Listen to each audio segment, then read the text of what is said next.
Once upon a time, there was a show called Star Trek. It got cancelled after 3 seasons, but did well enough on replays that we got movies out of it. And that eventually gave us Star Trek The Next Generation, which started off bumpy, but then eventually got better and successful. So they made a bunch of games based on good old TNG, the first being the Transinium Challenge from the olden days of PC gaming. You gotta start somewhere, I suppose. And the one people more fondly remember is the other PC game dubbed A Final Unity. But for today, we're looking at Star Trek The Next Generation Futures Past, released in 1993 for the Super Nintendo Entertainment System from Spectrum Holobyte. There is also an equivalent Sega Genesis version which would be released later under a different title of Star Trek The Next Generation Echoes from the Past, published by Sega and developed by Microprose, which some feel is the superior version, but we'll get to that one soon enough. A general rundown of gameplay. You begin the game on the bridge of the Galaxy-class starship USS Enterprise, where you receive a distress call from some far-off planet. You go to your con, you set a course for the planet in question, determine the warp speed you wish to travel to, which does affect things a little. You eventually warp to the planet, assemble your away team comprising 4 crew members, maximum, and you do the away mission thing via overhead top-down viewpoint. Later on in the game, as you're warping about, you'll run across space battles that you'll have to fight and survive. There's actually quite a bit to digest here, so let's break things down a bit.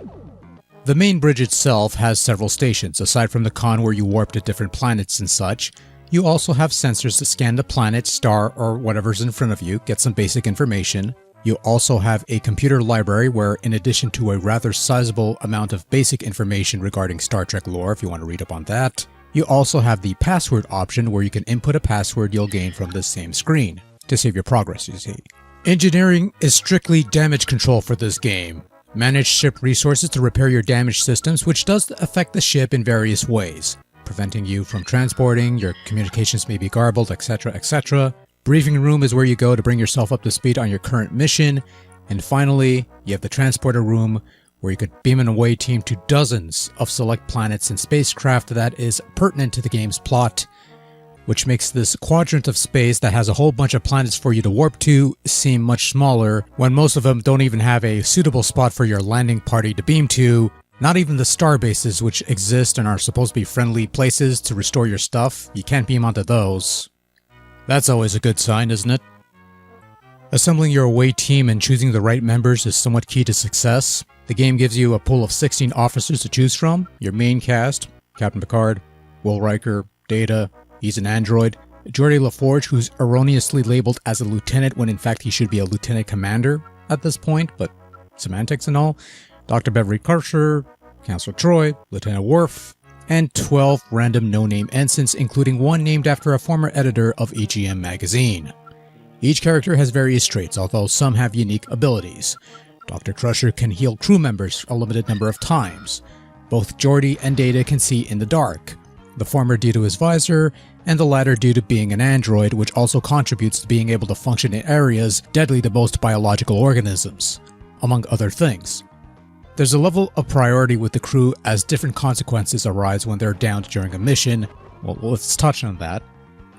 The away missions themselves are presented in an overhead view. You control one member of crew at a time while the others are idle, unless you touch them while the command icon is selected on your pane, and they'll follow you around.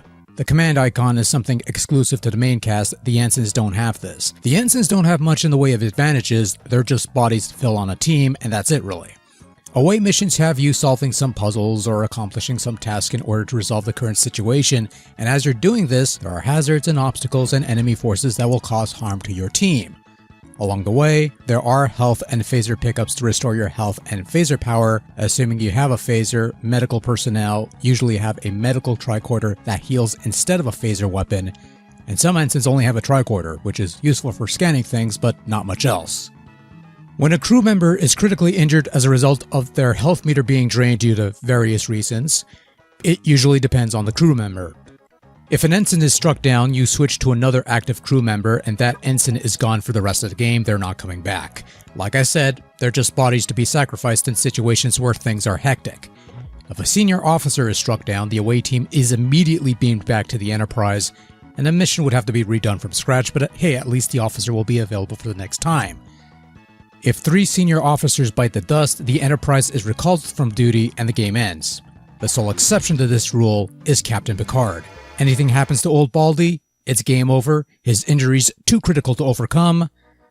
On the other hand though, there are fates worse than death, and it's called Star Trek Picard. But I digress. The other part of the game that is equally vital is Starship Combat. Whenever the Enterprise encounters a potentially hostile vessel, you are immediately taken to Tactical, which is where you partake in the overhead Starship Combat mode. The game has you firing phasers and lobbing torpedoes at your opponent while they're doing the same to you. There isn't much to these, you just have to try and evade your enemy's shots while trying to time and land your own blows. You can hold down the phaser button to fire a continuous stream of phaser fire until you run out of energy, which does recharge, but you only have a limited yet still somewhat plentiful number of photons to dish out, and these can only be restocked at a starbase. There's really nothing to these fights. You're basically trading blows back and forth for an extended period of time until the very end, which could either be the Enterprise being destroyed and thus the game ends, or the enemy ship being destroyed and you go along your merry way. They do last a considerable amount of time, however, and eventually these frequent random encounters become a chore to put up with.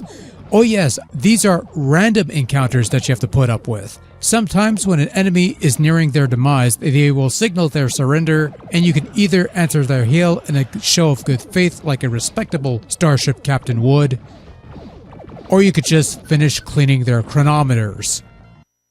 Now you yourself can signal for a surrender, which immediately results in your ship getting captured and thus the game ends, but sometimes, just sometimes, your enemy will be merciful and let you go along your merry way. This is unfortunately your only means of avoiding a fight, and more often than not, it ends in defeat, making the most Starfleet response in these situations an often wrong soon one.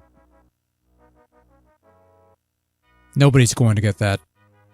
Next Gen Futures Past tries to cover the gamut of the whole Star Trek thing. It gives you a light sampler of starship operations and combat. It has a variety of away missions ranging from rescue missions to restoring power to a derelict vessel to searching for artifacts and such, but the whole thing just feels so clunky.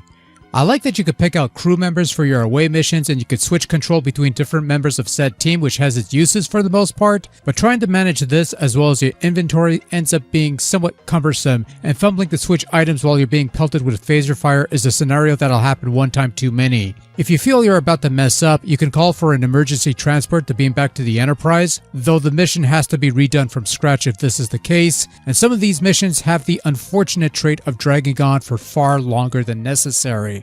The game features a password system that lets you resume your progress. However, in order to attain a password, you'll have to set course for a starbase, of which there are about 3, I believe, in the whole game. That means going to warp, setting course for said starbase, and hoping you don't run into any random encounters you can't escape from along the way. I suppose I should be glad there's some means of saving your progress, but the process of attaining passwords is such a mess that it isn't worth it, and that's why the Genesis equivalent, Echoes from the Past, opts for a battery backup that lets you save at any point while you're on the ship, although that's not exactly a perfect solution either.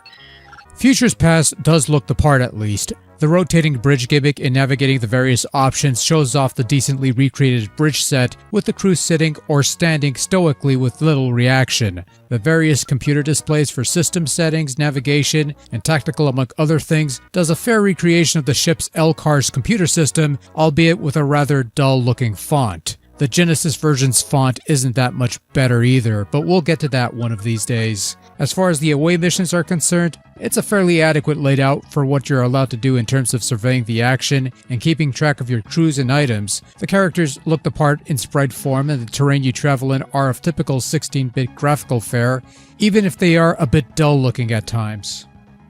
Sound-wise, it's passable. You have some sound effects taken from the show such as phasers and torpedoes, coupled with some awkward recreations of said sounds such as the red alert klaxon. Your musical selection is somewhat varied, couple decent recreations and remixes of the main TNG/motion picture theme to go along with some upbeat sounding tunes. Nothing too noteworthy here, it does what it does just fine, I guess. Overall, Star Trek The Next Generation Futures Past is a more than adequate adventure game that does as well as it could to replicate the whole Star Trek thing, but not quite hitting that mark, with a couple snags here and there that keep it from being that ideal Trek game on the Super NES. The best you could say about this one is that it's at least playable and does its best to stick with Trek lore, and the worst you could say about Futures Past is that it's another forgettably disposable Star Trek game in a series of them. For hardcore Trekkies, Trekkers, or just Star Trek fans who don't care for the silly pet names, this might be worth a shot if you can find a copy for cheap, but there are far better Star Trek games out there more worthy of your time. Maybe the Genesis version will change my tune a bit, but that's for much later down the road.